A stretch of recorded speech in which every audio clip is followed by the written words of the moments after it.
Audio Jungle.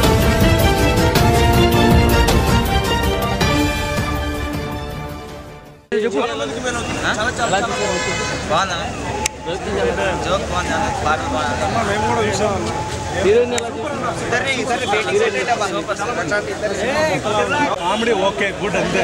యూత్కి message లేదు బొక్క లేదు 50,000 మందిని ఒకటి సంపాదిస్తాడండి హోమ్ మినిస్టర్ని కొట్లాడతాడు ఆవిడ ఇన్ని కథలు లేక సినిమాలండి సినిమా అయితే బాగాలేదు నాట్ గుడ్ ఎలా ఉంది మేము కొంచెం పై నేల టికెట్ మూవీ యావరేజ్ ఉంది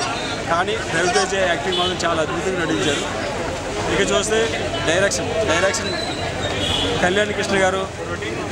ఒక సోగ్గాడే సిన్నాయన లాంటి నాగార్జున గారితో మంచి ఒక హిట్ మూవీ తీశారు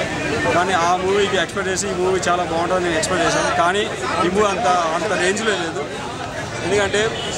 ఒక మిడిల్ క్లాస్ యువకుడు అదేవిధంగా ఒక మంత్రి వాళ్ళ మధ్య వచ్చే పోరాట సన్నివేశాలు ఏ విధంగా ఉంటాయి అనే రొటీన్గా స్టోరీ తీసుకోవడం తప్ప స్టోరీలో కొత్తదాన్ని వేయలేదు ఈ మూవీ రవితేజ కెరీర్లో ఎవరికి నిలిచిపోయే అవకాశం ఉంది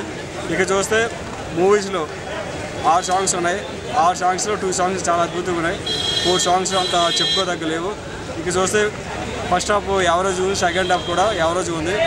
మూవీలో మనం హైలైట్స్ ఒకసారి చూసినట్లయితే ఫస్ట్ హాఫ్లో వచ్చినటువంటి రవితేజ పర్ఫార్మెన్స్ చాలా అద్భుతంగా ఉంది అదేవిధంగా పృథ్వీ యాక్టింగ్ కానివ్వండి ఆ కామెడీ సీన్స్ కానివ్వండి థియేటర్లో విజిల్ వేయించే అవకాశం ఉంది అదేవిధంగా మూవీస్లో హైలైట్స్ ఒకసారి చూసినట్లయితే రవితేజ పర్ఫార్మెన్స్ బాగుందని చెప్పొచ్చు టోటల్గా ఈ మూవీ మనం చూసాం రవితేజ కెరీర్లో విక్రమార్కుడు ఒక పెద్ద రేంజ్లో ఉంది అదేవిధంగా ఈడియట్ మూవీ కూడా చాలా పెద్ద హిట్ అయింది కానీ ఈ మూవీ ఆ రేంజ్లో లేదు ఖచ్చితంగా ఈ మూవీ రవితేజ కెరీర్లో యావరేజ్గా నిలిచిపోయే అవకాశం ఉంది టోటల్గా మాలాంటి నేల టికెట్ వాళ్ళకి ఒకసారి చూసే అవకాశం యావరేజ్